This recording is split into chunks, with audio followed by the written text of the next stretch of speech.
And now to the arts. Ever since street art gained its popularity in the 1980s, it has continued to be applied with the artists, showing the streets as a medium to communicate directly with the public, free from perceived confines of the formal art world. And one of such artists is Funsho Omojola, who with his third street art exhibition is showing how contemporary art in Nigeria can be explored outside the box. Art Review tonight shows the power in the vision of a man attempting to change the norm.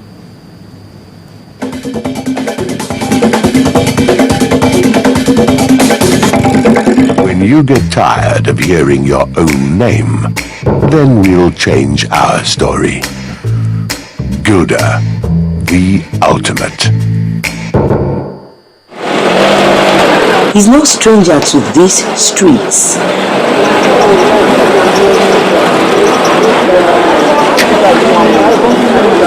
The fresh air, vibrant people and light traffic has attracted him to the same spot he visited a year ago. The bustling Ikeja axis in Lagos for yet another show. This one is titled The Power of Vision.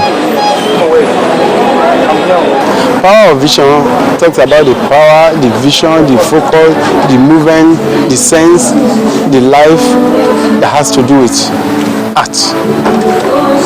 In life, a man without focus is an illusion. A man without life is nothing. This self-taught artist intends to pamper our senses with images of great people and words that are sure to inspire any generation.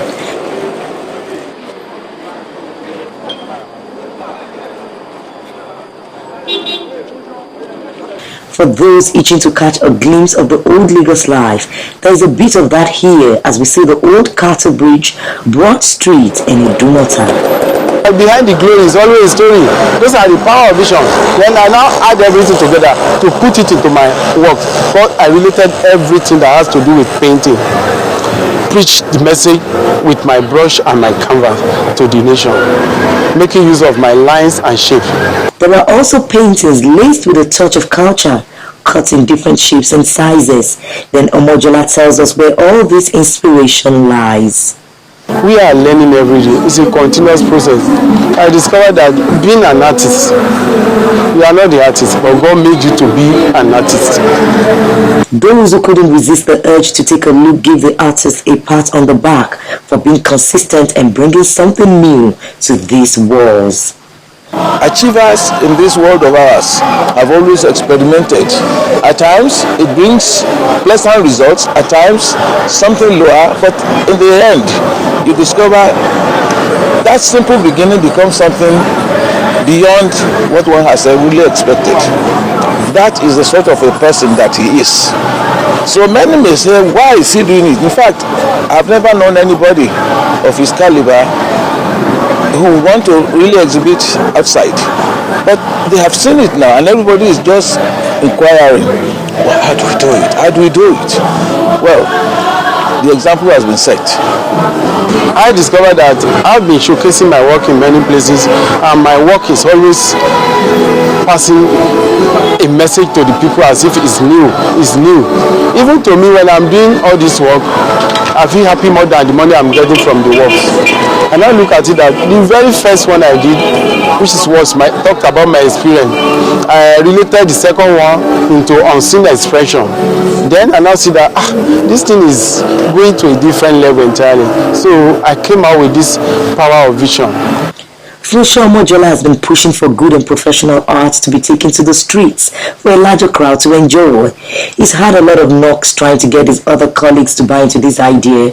When he wanted to start it, he sampled many senior artists' opinion, and some were not forthcoming, others were a little bit skeptical, but I told him, you just have to experiment.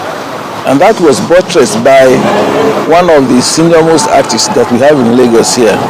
That his first show outside this country was within the West Africa region, was outside, and he made his fortune there.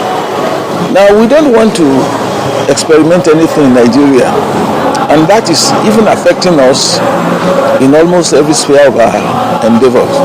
Everybody wants to be this, that, this, but I think time has come for people to change that orientation. I've borne out by the experience of Fonsha Omogela. We had some younger professional artists towing this line in 2013. When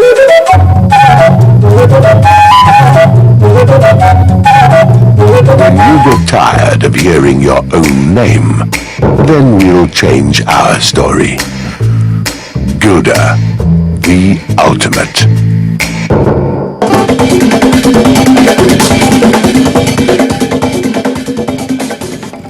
Governor of Nassau State, Mr. Tanko Al-Makura, is calling on citizens of the state to support his administration in accessing a 5 billion naira bond for the state.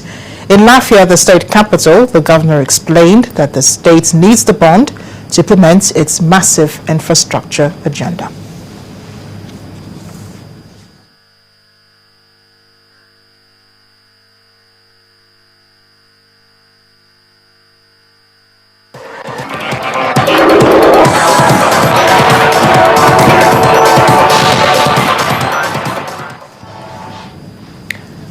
Sports now. Ahead of the 2014 Commonwealth Games, the National Sports Commission says the commission is set to receive the baton of the Games, which is expected to arrive Abuja on the 6th of January.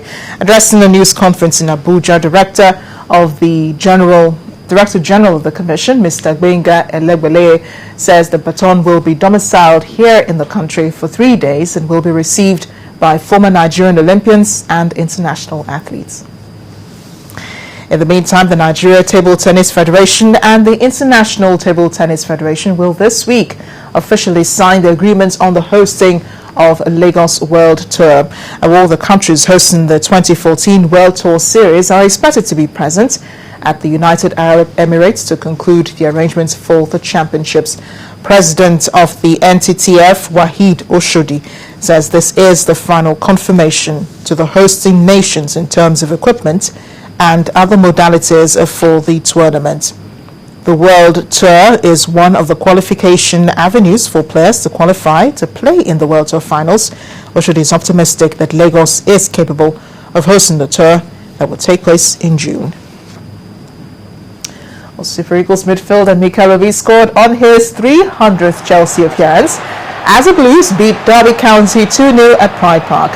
After a below-par first-half performance, Mikel opened the scoring with a fine header. The goals seemed to spur Chelsea into life, with Oscar putting the game to bed with less than 20 minutes remaining. Jose Mourinho made 6 changes to the side that faced Southampton on New Year's Day, while Chris Martin's late strike was the only Derby shot to test goalkeeper Mark Schwarzer. Makes the foul, but having forced him away from goal, just keep him going back that way. Don't need to concede the foul. 20 minutes gone in the second half. Chelsea really trying to flex their muscles here with Willian, and it's glanced in by Mikel. Not one of the great Chelsea goal scorers. Had to wait till this season to get his first goal in the Premier League.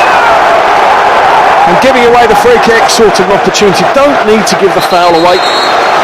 And it's a great ball in, that's the problem. No contact, there isn't really a challenge made, so it's a much easier decision.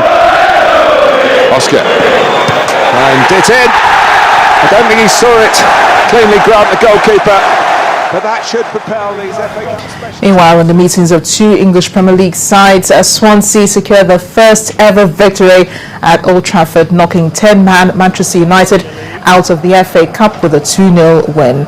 Wayne Routledge opened the scoring just before the quarter-hour mark before Javier Hernandez equalised minutes later. Wilfred Bonney powered a header past Anders Lingard to seal the victory. Swansea will play Birmingham, Bristol Rover or Crawley in the 4th round.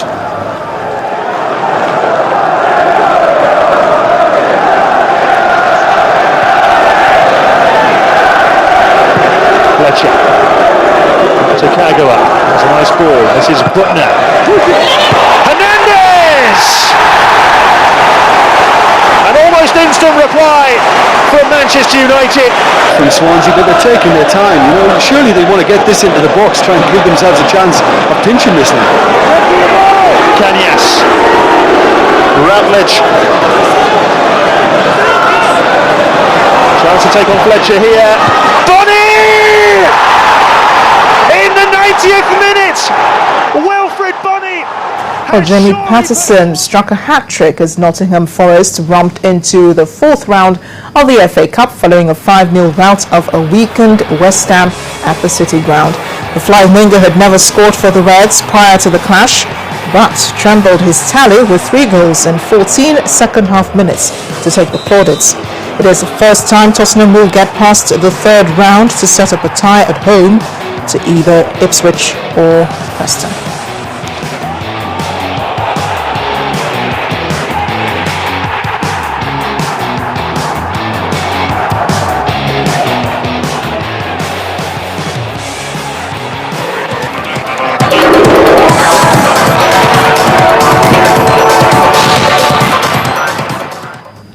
Away from sports news, while delegates of both sides in the fighting in South Sudan try to discuss basis for a possible end to crisis in their country, a South Sudanese army general has been killed in fighting just outside the rebel-held town of Bor.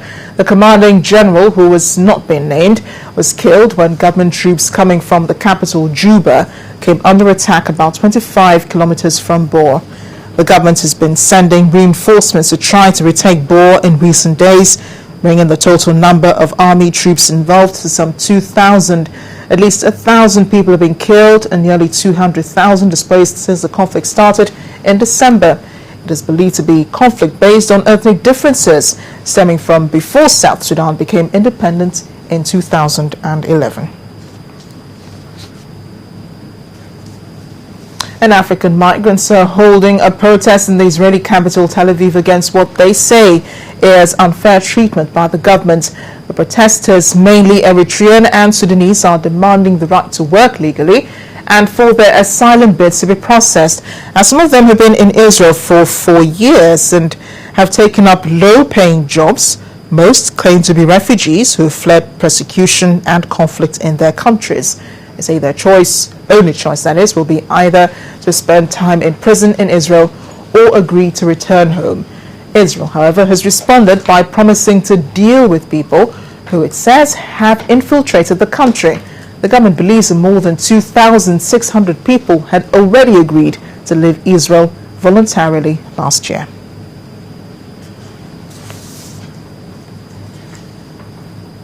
And the main news again. The federal government today promised to end the Boko Haram insurgency in the northeastern part of the country. While 25 people have been confirmed dead following a fresh outbreak of cholera in Kano State. And in South Sudan, an army general has been killed in an ambush outside the rebel-held town of Bor. Well, that's the news at 10 tonight. Many thanks for watching. I am Amarachi Ubani. Good night.